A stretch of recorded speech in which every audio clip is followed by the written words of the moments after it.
मित्र हो, जग बदलतंय. जगाबरोबरच आपला भारत देशही बदलतोय.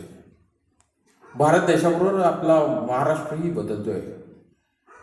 महाराष्ट्रातली गावं आणि खेडी सुद्धा बदलत आहेत. पूर्वीचं खेडं माझ्या अजूनही लक्षात आहे.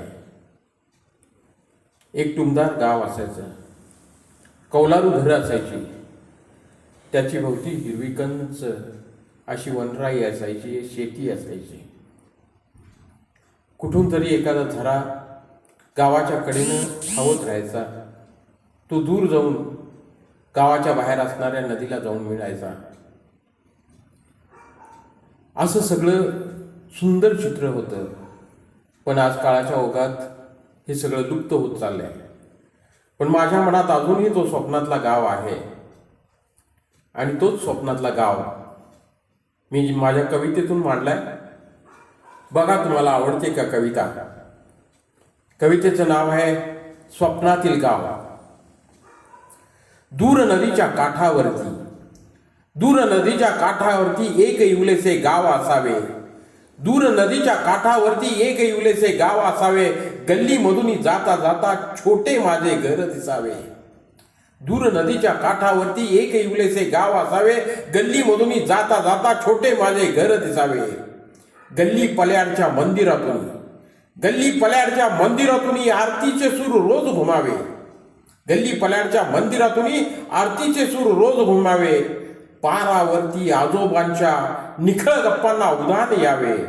दूर नदीच्या काठावरती एक इवलेसे गाव असावे. शिवारातल्या बांधावरच्या, शिवारातल्या बांधावरच्या कणसामध्ये दाणे यावे. पक्षी होऊन चोचीमध्ये मी दाण्यांना टिपत जावे. दूर नदीच्या काठावरती एक इवलेसे गाव असावे.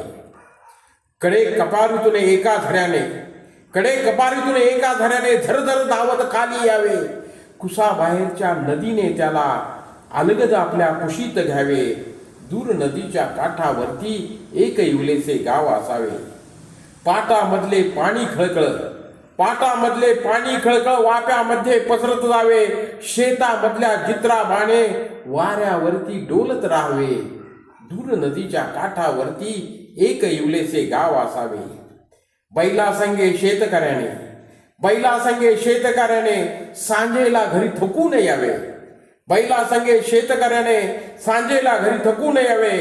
खरड्यासंगे भाकरी खाऊनी तृप्त मनाने ढेकर द्यावे. दूर नदीच्या काठावरती एक इवलेसे गाव असावे. आणि शेवटचं कडवाय का, असेच माझे गाव असावे, असेच माझे गाव असावे. जिथे माणुसकीचे दर्शन व्हावे. शेजाऱ्याच्या दुःखासाठी माझ्या डोळा पाणी यावे.